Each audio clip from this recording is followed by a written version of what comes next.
We are covering Colorado first in Jefferson County, where protesters plan to be outside the Lakewood City Council meeting. They aren't happy about plans to build a big new apartment complex near Belmar Park. Now, that's a project that's been paused for 2 months by the developer. Rick Salinger is your reporter for Jefferson County and shows us why some say it shouldn't be built. Growth is always a big issue in Lakewood, but where this apartment building is planned is what makes it so controversial. It is a jewel inside Lakewood, Belmar Park. This is public property, but very nearby, a 412-unit apartment building is planned by a developer on privately owned land.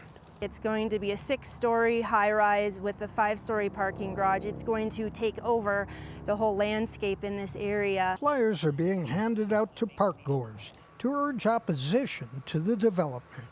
I believe it's our duty to step in and say, hey, we're asking you to follow the law and to listen to the citizens of this community. 69 trees have been marked with red ribbons by protesters to show how many trees on the private land could be lost. One woman even chained herself to one of them. These are our community's cherished crown jewels, and we don't want to see them die. Lakewood allows developers to pay a fee instead of having to provide open spaces.